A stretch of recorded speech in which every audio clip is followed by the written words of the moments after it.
वो हुजरे में दाखिल हुआ तो सामने ही बल्लाज ठाकर उर्फ मौलवी साहब 4 बंदों के साथ बैठा राजो न्याज में मसरूफ़ नजर आया।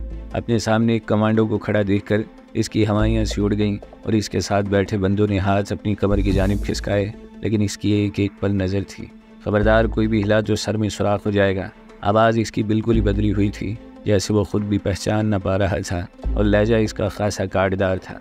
इसी असना में 2 कमांडोज खिड़की तोड़ते हुए और बाकी के 2 पीछे की जानिब खुलने वाले दरवाजे से अंदर चले आए। ये क्या बदतमीज़ी है जवान, एक इमाम मस्जिद के हुजरे में घुसने का ये कोई नया तरीका है और ना ही ये कोई वक़्त है ऐसा। बल्लाज ठाकर अपनी रोबदार आवाज़ में बोला, ना मैं जवान हूँ और ना ही तू कोई इमाम मस्जिद है, तो फिर वक़्त और तरीके की किसी फ़िक्र। बल्लाज ठाकर और ठंडे लहजे में बोला तो बल्लाज ठाकर ने इसे गौर से देखा। लंबा कद, मजबूत जिस्म और आग की मानिंद रोशन आंखें। देखो तुम्हें कोई गलत फहमी हुई है। कौन ठाकर? मैं किसी बल्लाज ठाकर को नहीं जानता। ठाकर के लहजे में खौफ वाज़े तौर पर महसूस किया जा सकता था। इसी असना में दूर फायरिंग शुरू हो गई, लेकिन इनमें सबसे ख़ास और तेज़ आवाज़ बीमर्स की थी, जो पहाड़ से सीधी फायरिंग कर रहे थे। इसके माथे पर परेशानी की रमक उभरते हुए डूब गई। अब तो शंकर और पूनम भी पकड़ में आ गए हैं। अब तुम्हारा क्या कहना मौलवी शहाबुद्दीन साहब? वो चेहरे पर एक पुरस्कार से मुस्कुराहट सजाए हुए बोला और टीम मेंबर्स को आंख का खफीफ सा इशारा दिया तो उन्होंने मशीनी अंदाज में काम करते हुए बल्लाज के साथ मौजूद 4 बंदों को 1 मिनट से भी कम वक्त में बेबस कर दिया। देखो तुम ठीक नहीं कर रहे हो, तुम्हें सब का जवाब देना होगा, जो तुम्हारे बस की बात नहीं है। बल्लाज ठाकर इसे धमकियाँ देने से बाज नहीं आ रहा था। तभी तो मैं खुद यहाँ आया हूँ। ना तुम मुझे जानते हो और ना ही तुम्हारे वो पुराने दौर के हाज़िर सर्विस चीफ जो तुम्हें खबरें भी अधूरी देते हैं। और बल्लाज ठाकर को गहरी नज़रों से देखते हुए पूरे इसरार से लहजे में बोला और आगे बढ़ते हुए इसकी गर्दन पर हाथ डाला। बल्लाज ने घूमते हुए इसे नीचे गिराना चाहा, लेकिन वो पहले ही से तैयार था। हाथ में पकड़ी हुई छोटी सी सिरिंज को ठाकर की गर्दन तक पहुँचने में बहुत ही कम वक्त लगा और इसमें मौजूद तेज़ असर ट्रिंकुलाइज़र ने फौरी काम कर दिखाया। कुछ ही पल में बल्लाज ठाकर ज़मीन पर पड़ा हुआ था। फायरिंग की आवाज़ अब थम गई और सुकून सा फैल गया था, लेकिन यह बिल्कुल ही ऐसा था जैसे किसी तूफ़ान के आने से पहले की खामोशी। जितनी जल्दी हो यहाँ से निकल चलो, मुझे लग रहा है कि यहाँ कोई और भी खेल खेला जाने वाला है। और अपनी टीम से मुखातिब होते हुए बोला तो वो सबको बारी बारी उठाते हुए बाहर जाने लगे और वहाँ खड़ी एक डबल कैबिन पिकअप में लोड करते हुए वहाँ से तेज़ी से निकलते चले गए। इन्हें जल्द से जल्द पॉइंट पर पहुँचना था जहाँ इनकी गाड़ियाँ तैयार हालत में खड़ी हुई थी। इतने में इन्हें मुखालिफ जानिब से एक और गाड़ी आती दिखाई दी, जो कि यकीनन ब्रावो टीम की थी और जिसका मतलब था कि इन्हें भी कामयाबी नसीब हुई है। थोड़ी देर में वो लोग अपने मतलूबा मुकाम पर पहुंच गए, जहां गाड़ियां इनके इंतज़ार में खड़ी थी। ब्रावो टीम भी पहुंच चुकी थी और ब्रावो 1 ने गाड़ी से निकलते ही इसे गले से लगा लिया। हमारी उम्मीद से जल्दी ये काम हो गया, अब निकलने की करो, क्योंकि यहाँ ठहरना खतरे से खाली नहीं है। ब्रावो 1 मसरूफ़ से अंदाज में बोला और गाड़ी से शंकर और पूनम को बेहोशी की हालत में निकालते हुए इन्हें बड़ी गाड़ियों में लोड करने लगा। इसने भी बल्लाज ठाकर को अपनी गाड़ी में फेंका और सिग्नल मिलते ही गाड़ियों को वहाँ से भगा दिया। ये सब मेरी वजह से हुआ है, ना मैं तुझे कहता और ना ही तू इसे फ़ोन करता। अब देखना कैसे तेरी बात भी बन गई और मेरा मान भी रह गया। तैमूर इसे देखकर इतराते हुए बोला तो इसने हंसते हुए इसके चेहरे को भरपूर अंदाज में देखा। ओए लकूत आदमी, ना ही तूने मुझे कोई मशवरा दिया है और ना ही कुछ बताया, बल्कि खामोशी से काल मिलाते हुए फ़ोन मेरे हाथ में पकड़ा दिया था। अब जो भी हुआ वो सरासर मेरी अपनी काबिश थी, तो ये क्रेडिट किस चक्कर में ले रहे फिर? वो हंसते हुए बोला तो तैमूर को मिर्चें लगीं। लकूत किसे बोला हुए? मैंने 1000 बार समझाया है कि मुझे इस लफ्ज़ से नफ़रत है और तू बार बार मुझे यही एक लफ्ज़ कहता है। लगता है तुझे अपनी ज़िंदगी से प्यार नहीं। तैमूर का अंदाज़ जारहाना था। अच्छा मेरे बाप, ये ले हाथ जोड़े तेरे आगे, सारा काम तेरी वजह से मुमकिन हो पाया है। अब ज़रा जा निकल यहाँ से, मुझे बात करनी है। वो मोबाइल फ़ोन हाथ में उठाते हुए बोला तो तैमूर इसे एक गुरी से नवाजते हुए कमरे से बाहर निकल गया। वो सब दोस्त तैमूर के घर जमा थे। खाने से फरागत और फिर गप्पों का दौर चलने के बाद इसे वक्त गुजरने का एहसास ही नहीं हुआ था। सुबह होने के करीब थी, इसलिए वो यहीं रुक गया था, वरना इसे घर पहुंचने की जल्दी थी। लेकिन सुमेरा बेगम चूँकि दवाई लेकर सोती थी, इसलिए वो घर जाने का प्रोग्राम सुबह तक मुलतवी करते हुए वहीं रुक गया था, जहाँ वो लोग अक्सर मिला करते थे।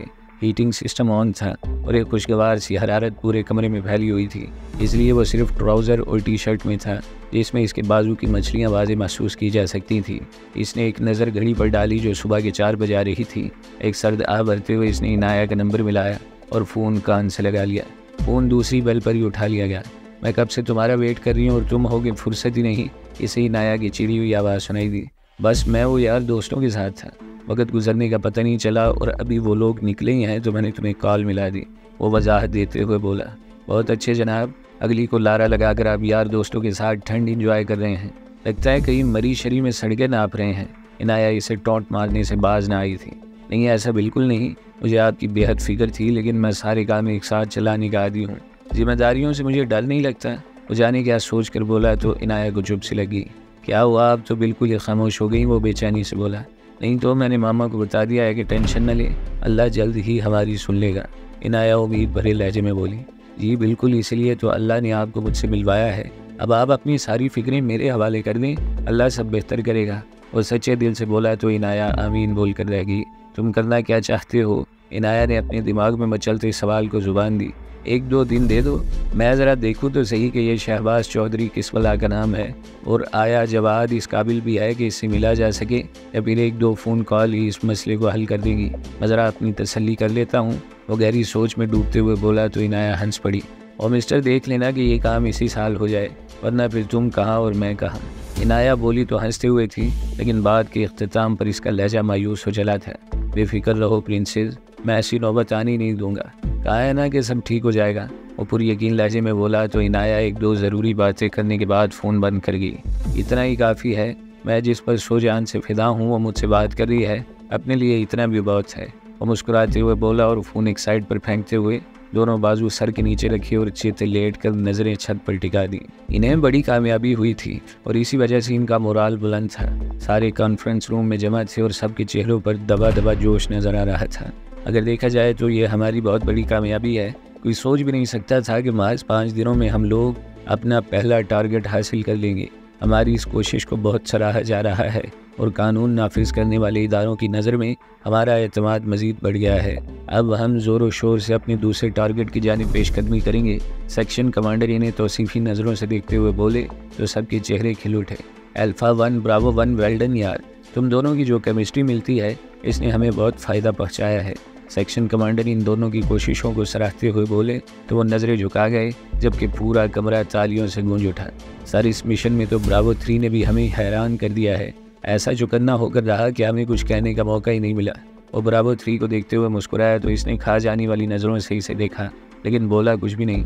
अगर ऐसा हो गया है तो फिर इस दुनिया में कुछ भी नामुमकिन नहीं। सेक्शन कमांडर अपनी आदत के बरखिलाफ बोले तो पूरा कमरा कहकों से गूंज उठा, जबकि ब्रावो 3 शर्मिंदगी से अपना सर झुका गया। मीटिंग बर्खास्त हुई और सेक्शन कमांडर के जाते ही ब्रावो 1 उठकर इसके सामने चला आया। अब तुम्हारा क्या इरादा है? अगर दिमाग में कुछ चल रहा है तो मुझे बता सकते हो। ब्रावो 1 इसे बगौर देखते हुए पूछ बैठा। फिलहाल तुम्हें कुछ दिन, जब तक अगला ऑर्डर नहीं आ जाता, रेस्ट करना चाहता हूँ। कुछ काम इल्तवा के शिकार हैं, मैं चाहता हूँ कि इन्हें समअप कर लूँ। वह हाथ में पकड़ी पेंसिल घुमाते हुए बोला तो ब्रावो 1 इसका शाना थपथपाते हुए बाहर निकल गया। इसने अपने सामने पड़ी फाइल उठाई जिस पर कॉन्फिडेंशियल लिखा हुआ था और इसे लिए हुए वो अपने मखसूस कमरे में चला आया। फाइल खोली और कैप्टन ब्लैक का सिगार सुलगाते हुए इसकी वर्क गर्दानी करने लगा। तुम लकूतों से इस अर्ज़ पाक को साफ न किया तो मैं भी अपने बाप की औलाद नहीं। इसने फाइल पर नज़र दौड़ाते हुए अगले टारगेट खंगालना शुरू कर दिए।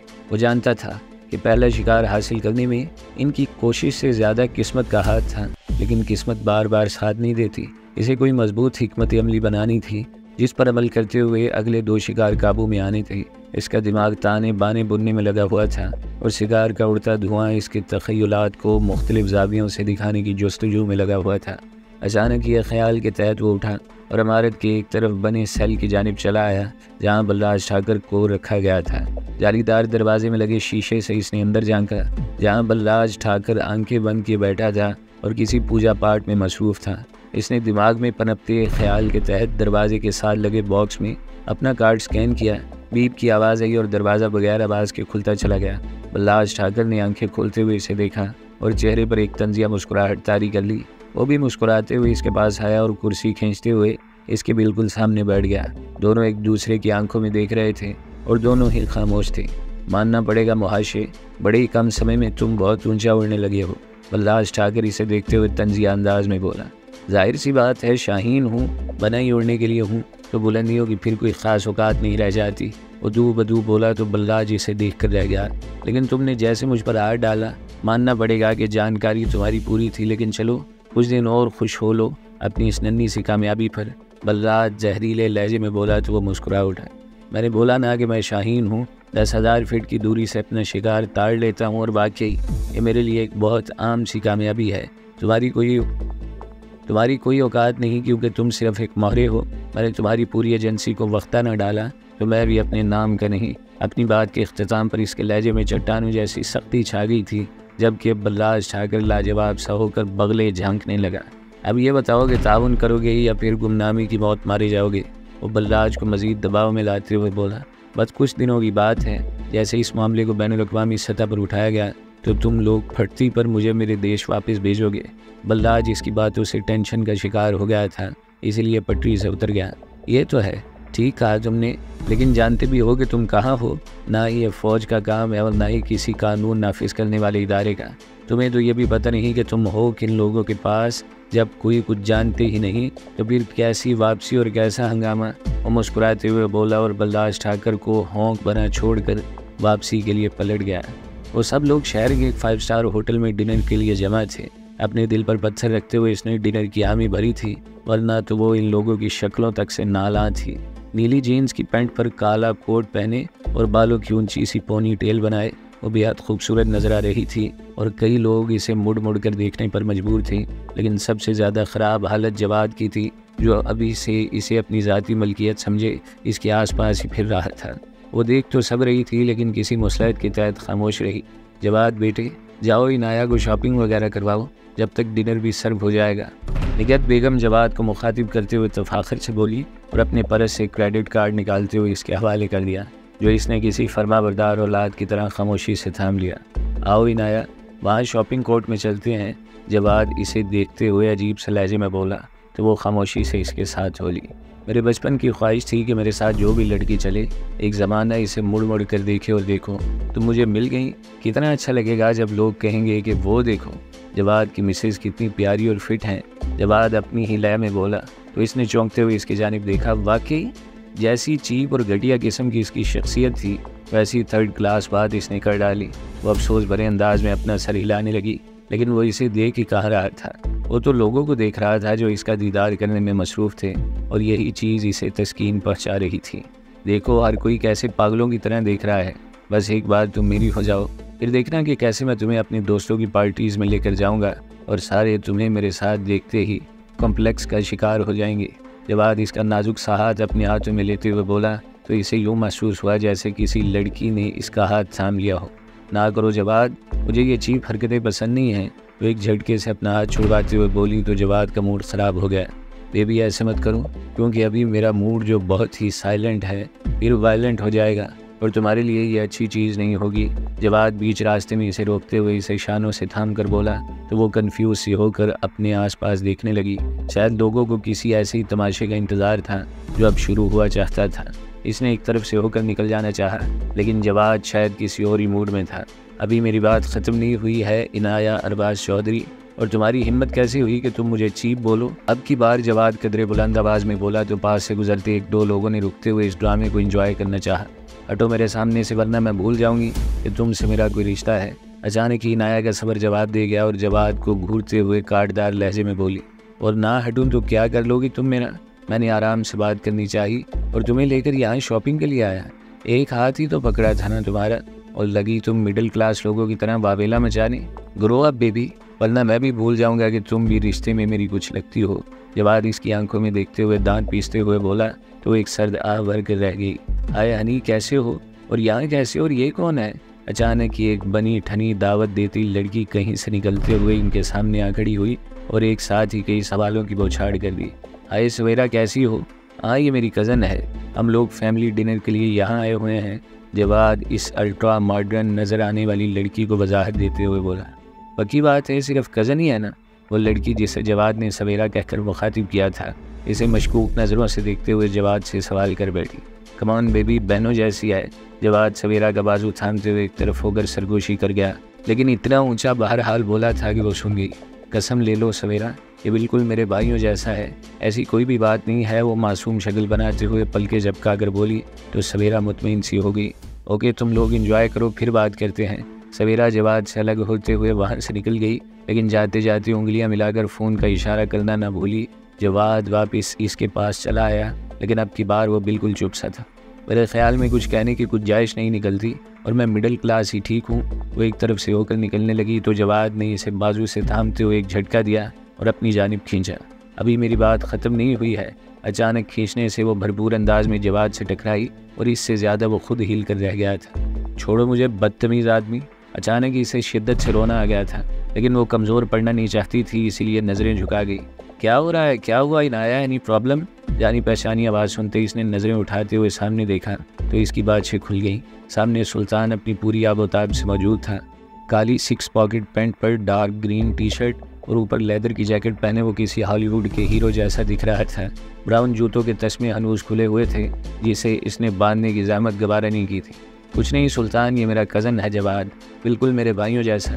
बस एक छोटी सी बात पर हमारा झगड़ा हो गया था और बस। वो सुल्तान को गौर से देखते हुए बोली तो जवाद कंफ्यूज सा हुआ। कभी इसे तो कभी सुल्तान नज़र आने वाली देव को देख रहा था। अगर तुम्हारा भाई है तो फिर कोई मसला नहीं, वरना कोई और तो तुमसे इस अंदाज में बात करे तो फिर टांगों पर चलकर वापस नहीं जाता। सुल्तान अपनी बारी आवाज़ में बोला तो जहाँ इसके चेहरे पर मुस्कुराहट की हल्की सी रमक उभरी, वहीं जवाद भी थूक निकल कर रह गया। चलो टेक योर टाइम, मैं ज़रा बिजी हूँ तो फिर मुलाकात होती है, सुल्तान ने मसरूफ़ से अंदाज में कहा और वहाँ से जाने के लिए निकलने लगा तो इनाया ने उंगलियों से फ़ोन का इशारा बनाते हुए इसे इशारा किया। वो मुस्कुराते हुए वहाँ से निकलता चला गया। अब कहने और सुनने को कुछ भी बाकी न बचा था, इसलिए वो जवाद के साथ वापस हो ली और इसी जगह पहुँच गई जहाँ दोनों ख़ानदानों के फैमिली मेम्बर्स बैठे खाना सर्व किए जाने का इंतज़ार कर रहे थे।